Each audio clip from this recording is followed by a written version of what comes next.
Hello friend, welcome to Tomar's commerce institute. तो दोस्तों, आज मैं आपका बहुत ही प्रमुख चैप्टर्स लाया हूं। जैसे कि आपको पता होगा, हम पिछले बार डिस्कस कर रहे थे बैंकिंग के बारे में। तो आज उसी का सेकेंड पार्ट, जो कि हमारा आरबीआई है, तो आज हम आपसे आरबीआई के बारे में डिस्कस करेंगे। ये अगर देखा जाए यूजीसी की प्रोस्पेक्ट से तो बहुत ही इम्पोर्टेंट है, और आप सभी को एक सिटीजन के तौर पे भी और जनरल अवेयरनेस के लिए भी आपको इसके बारे में पता होना चाहिए।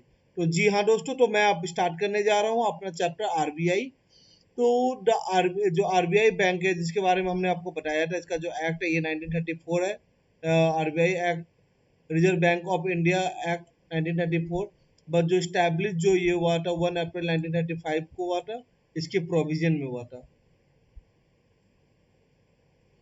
तो इनका जो हेड ऑफिस है वो पहले कोलकाता में स्टैब्लिश हुआ था, बट वो मुंबई में शिफ्ट हो गया 1934 में, जो यहाँ पे गवर्नर बैठते हैं। तो ये बता रहा है कि प्राइवेट बैंक इससे पहले ओन था। तो reserve bank was fully owned by government of India. The Reserve Bank affairs are governed by the central boards of directors. The board is appointed by the government of India in keeping the mind of Reserve Bank of India Act. Appointment for a period 4 years.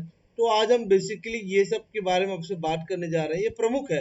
अब ये देख सकते हो, आज मैं आपसे reserve bank of India के बारे में बात करने जा रहा हूँ। इसके बारे में पूरा डिटेल्स हम पढ़ेंगे। इस्टेब्लिशमेंट के बारे में पढ़ेंगे, जो भी हम पढ़ रहे थे आपके सामने में।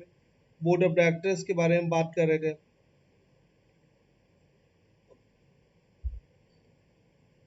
अब ये देख लीजिए, सेंट्रल बोर्ड में ये फुल ऑफिशियल्स डायरेक्टर्स में full time governor and not more than 4 deputy governor. Non officials में nominated by the government 10 director of various field, 2 government officers, other 4 director, each one from 4 local boards। तो ये सब अभी नाम है। तो अभी के हमारे जो गवर्नर है, शक्तिकांता दास हैं गवर्नर है। जो हमारे डिप्यूटी गवर्नर है, इन चारों का नाम दिया हुआ है। बीपी कनौजिगो, महेश कुमार जैन, एमडी पात्रा। तो ये हमारे तीनों गवर्नर है। ये डिप्यूटी हमारे तीनों गवर्नर है। तो इसमें लिखा हुआ भी है कि 4 डिप्यूटी गवर्नर हो सकता है, बट हमारे यहाँ 3 डिप्यूटी गवर्नर है। बाकी जो हमारे ये गवर्नमेंट के द्वारा नॉमिनेटेड है। तो ये आप देख पाएंगे सारा कुछ, ये एड्रेस दिया हुआ है हमारा। तो ओवरऑल ये आरबीआई का आपका दिया हुआ है। तो अभी हम बैंकिंग का नोट्स पे थे। तो official directors, non official directors वही बताया गया जो अभी हम देख रहे थे। 10 डायरेक्टर नॉमिनेटेड बाय ये गवर्नमेंट के द्वारा जाता है, और ये 4 director local bodies, local board से जाता है। तो ये सब हमारा फंक्शंस क्या है आरबीआई का, ये सबसे प्रमुख है। अभी हम quantitative and qualitative functions of RBI पे पढ़ेंगे, जो कि मोस्ट मोस्ट इम्पॉर्टेंट है एग्जाम के प्रोस्पेक्ट से भी, और आप लोगों को जानना भी चाहिए। तो बेसिकली क्या है, ये formulate, implement, monitor the monetary policy. अगर हम मॉनिटरी पॉलिसी की बात करें तो मॉनिटरी पॉलिसी भी बहुत इंपॉर्टेंट है। मैं आपको एक एग्जांपल के तौर पे दिखाता हूँ। ये हमारा मॉनिटरी पॉलिसी का है। ये हमारा मॉनिटरी पॉलिसी का है। तो मॉनिटरी पॉलिसी जो है हमारा, जो मॉनेटरी पॉलिसी सप्लाई पे, तो देखिए हमारे पास क्या होता है, मनी सप्लाई जो होता है दो फॉर्म में होगा। कभी हमारे पास एक्सेस होगा, कभी हमारे पास डेफिसिट होगा। तो जब हमारे मार्केट में जब हमें 100 की जरूरत थी, तो हमारे पास 120 रुपए, तो उस केस में क्या होगा, हमारे यहाँ परचेजिंग पावर जो है वो इंक्रीज हो जाएगा। जब परचेजिंग पावर लोगों का इंक्रीज हो जाएगा, तो डिमांड इंक्रीज हो जाएगा। जब डिमांड इंक्रीज हो जाएगा, तो हमारा सप्लाई की कंपेटिवली डिमांड ज़्यादा रहेगा। तो अगर जब डिमांड ज़्यादा होगा सप्लाई से, तो हमारा प्राइस हाइक पे हमारा प्राइस इंक्रीज हो जाएगा। जब हमारा प्राइस इंक्रीज हो जाएगा, तो इन्फ्लेशन आ जाएगा। इन्फ्लेशन, महंगाई आ जाएगा। तो अब बेसिकली क्या है, जो पुअर जो होंगे, जो जिनके साथ ये फैक्टर्स नहीं हो रहा, तो उनको फिर दिक्कत होगा। वो फिर अपने बेसिक नेसेसिटीज को फुलफिल नहीं कर पाएंगे। और हम उसके अपोजिट प्रोस्पेक्ट से देखा जाए, मतलब जब हमारे यहाँ एक्सेस की जगह में डेफिसिट होगा, तो क्या होगा, हमें ज़रूरत जैसे हमारे इकोनॉमी 70 रुपीज़, 70, 100 रुपये होने चाहिए, बट है हमारे यहाँ 70 रुपये। उसमें क्या होगा कि जो परचेजिंग पावर है लोगों का, अभी रिड्यूस हो जाएगा। जब परचेजिंग पावर रिड्यूस हो जाएगा तो डिमांड रिड्यूस हो जाएगा, डिमांड रिड्यूस हो जाएगा तो सप्लाई कंपेटिवली ज़्यादा होगा, डिमांड कम रहेगा, तो प्राइस ऑटोमेटिक सी बात है। डिमांड जब हायर डिमांड है, हाई सॉरी हायर सप्लाई है, डिमांड लोअर डिमांड है, तो प्राइस हमारा में डिफॉल्ट तो हमारा प्राइस कम होगा। जब हमारा प्राइस कम होगा तो हमारे यहाँ डिफ्लेशन आएगा।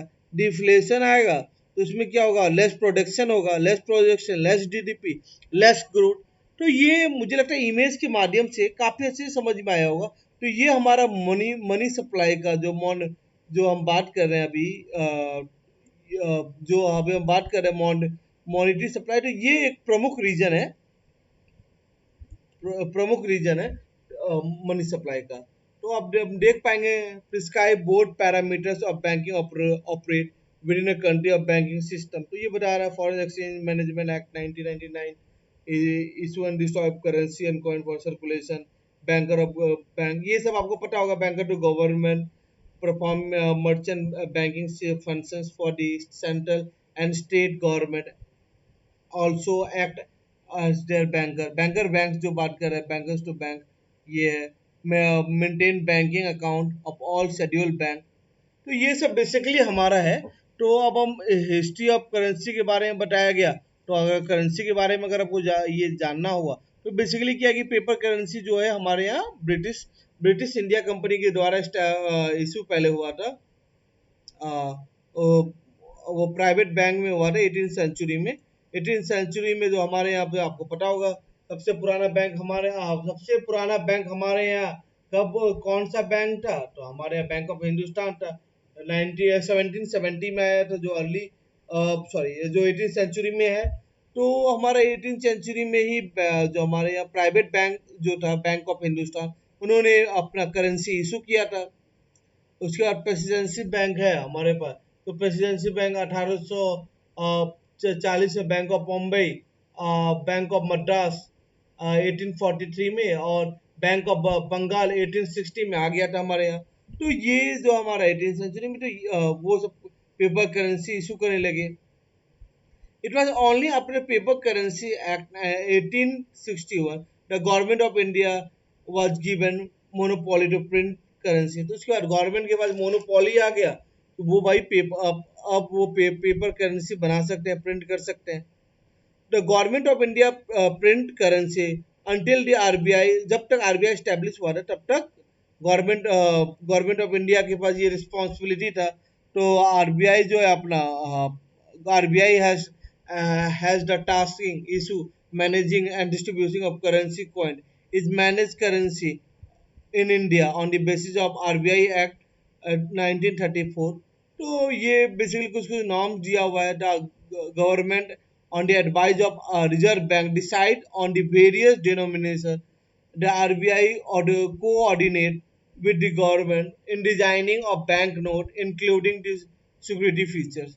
तो बता रहा है कि गवर्नमेंट जो है हमारा, वो गवर्नमेंट के सिलसिले से ही परमिशन लेके आरबीआई से ये नोट को डिजाइन करता है सिक्योरिटी फीचर्स को देखते हुए कि बैंक हमारा क्या। तो जो रिजर्व बैंक एक्ट जो है हमारा, reserve bank of India act है, सेंट्रल बैंक को पब्लिश किया है नोट में 5,000 और 10,000 में डिनोमिनेटर में। जो हाईएस्ट डिनोमिनेटर जो था हमारे पास वो 10,000 का था वंस में, और 1938 and 1944 this were demonetized in 1946 again in 1778।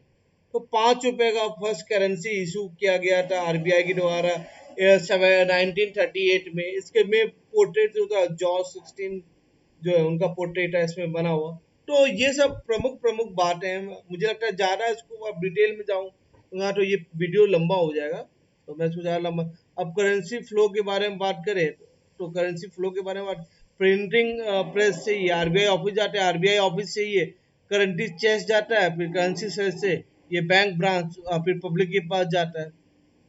तो कुछ कुछ आरबीआई की सब्सिडरी है, जैसे कि भारतीय रिजर्व बैंक नोट मुद्रण private limited is wholly owned by subsidiary of reserve bank which run to bank note printing press Mysore and Sulbuni it is proposed to set ink manufacture within. तो ये basically है security printing mining corporation of India, ये भी ये भी wholly owned by Schedule A company by the government of India. It is also engaged in minting of the coins, printing of the currency. तो ये सब basically अब कुछ कुछ नोट्स के बारे में बताया गया कि हमारे पास सॉइल नोट्स वो पैसा होता है जो गंदा है, जो फट चुका है, बट ये जो है ये नंबर पैनल में उसका कुछ एसेंशियल पार्ट मिसिंग नहीं है। जो मूलेटेड नोट जो है, मूलेटेड नोट वो नोट होता है जो कि दो पीस से ज़्यादा में कट गया है, जिसमें issuing authority guarantee promise note signature Ashoka pillar emblem Mahatma Gandhi ji का पोर्ट्रेट वाटर मार्क ये मिस हो गया। सॉयल एंड ये जो mutilated note can be exchange at a counter of public sectors bank, यहाँ पे एक्सचेंज किया जा सकता है। तो ये सब बेसिकली बताया गया है। अब देखेंगे नेशनलाइज पे हमने पढ़ा था, नेशनलाइज पे हमने क्या पढ़ा था, हमारे यहाँ जो नेशनलाइज हुआ था वो कब हुआ था, 1969 टू 1991 में हमने पढ़ा था 14 कॉमर्शियल बैंक को नेशनलाइज किया गया। नेशनलाइज का मतलब मैं दोबारा समझा देता हूँ, सरकारीकरण किया गया था, मतलब उसके बदले में उसको पे करके तो सरकारीकरण किया गया था 14 बैंक को। तो इसमें क्या था बेसिकली, क्या गया था आप देख पाएंगे, by the ordinance of banking companies acquisition and the transfer of undertaking. In July 69, the government nationalized four commercial bank of the country. The ownership of four commercial private bank established by controlling 70% of deposit in a country were transferred by the government. The four bank those are nationalized were Allahabad Bank, Bank of Baroda, Bank of India, Bank of Maharashtra, Canara Bank, Central Bank of India, Dena Bank, Indian Bank, Punjab National Bank, Punjab and Sindh Bank, syndicate bank, oversee bank है, ये Punjab national bank, United bank, तो ये सब है। तो till 1969 the state bank of India was only the bank that was owned by the government, and it was called the Imperial Bank before its nationalization in 1955। 1955 में हमने पिछले chapter में पढ़ा था कि कैसे 1955 में सेवन एसोसिएट मिलके मेरे state bank of Saurashtra, state bank of Indore, ये सब हमने पढ़ रखा है पहले से भी। द प्राइमरी रीजन क्या था, बेसिकली लोगों का ट्रस्ट जो था वो लोगों से बैंक से हट रहा था, तो लोग क्या बैंक में डिपॉजिट नहीं करना चाह रहे थे, वो जो ऑब्सोल्यूट मेथड है उसके वे में अलग अलग करके पैसे रख रहे थे, तो जो गवर्नमेंट कर दिया गया जिसमें लोगों का विश्वास हो।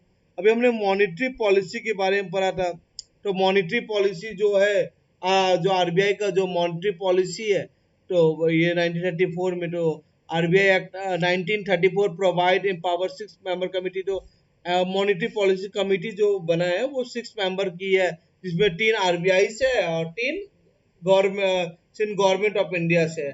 तो अभी हमने इससे पहले भी देखा था, तो 6 मेंबर में बहुत ही पहले आरबीआई 5 मेंबर पे चाह रही थी कि भाई 3 मेंबर हमारे यहाँ से हो, 2 मेंबर गवर्नमेंट ऑफ इंडिया से हो, फिर गवर्नमेंट ने बोला ठीक है आप 3 मेंबर रख लो, हम 7 मेंबर रखेंगे। तो ये सब इशू होने के बाद ये हमारा जो एमपीसी है, मॉनिटरी पॉलिसी कमेटी, ये बना, ये 6 मेंबर का कमेटी बना, जो कि जो हमारे मॉनिटरी कंट्रोल पे डिसाइड करता है। तो आप देख पाएंगे आगे जाके। तो अब क्या इंस्ट्रूमेंट ऑफ मॉनिटरी पॉलिसी, ये मोस्ट इंपॉर्टेंट है, जिसका ये जो चैप्टर्स का जो बेसिकली जो मैं ला रहा था, ये इसी पे हम डिस्कस करने के लिए मैं लाया हूँ ये चैप्टर, कि बेसिकली आरबीआई कैसे कंट्रोल करती है। तो आरबीआई का जो बताया जा रहा है ये 2 फॉर्म में कंट्रोल कर रही है, क्वांटिटेटिव इंस्ट्रूमेंट और जनरल टूल, क्वालिटेटिव टूल्स और सेलेक्टिव टूल्स। तो ये बेसिकली बता रहा है। अब ये इसी पे मैं बेसिकली बात करने के लिए ये वीडियो बनाया, क्वांटिटेटिव इंस्ट्रूमेंट और जनरल टूल। जो क्वांटिटेटिव होता है, जो क्वांटिटेटिव इंस्ट्रूमेंट बेसिकली इसमें रिजर्व रेशियो की बात करें तो कैश रिजर्व रेशियो है। तो कैश रिजर्व रेशियो में क्या होता है कि मैं आपको एक फॉर्म में दिखाता हूँ, ये नोट्स के माध्यम से मैं आपको दिखाता हूँ।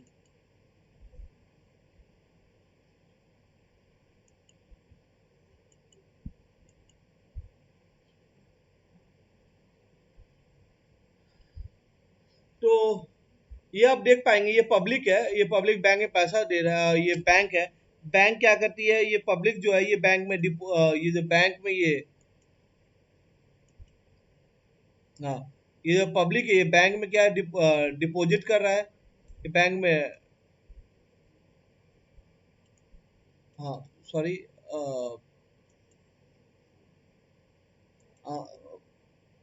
ये बैंक में डिपॉजिट कर रहा है, तो बैंक क्या कर रही है, पब्लिक को लैंड कर रही है उसके बदले में, और उसके बाद इन्वेस्ट कर रही है, इन्वेस्टमेंट कर रही है, किसमें ऐसा S L R, non S L R securities में। तो फिर ये जो नेट डिमांड टाइम लाइबिलिटी पे हम देखते हैं, इसमें क्या होता है, इसका जो डिमांड अभी हम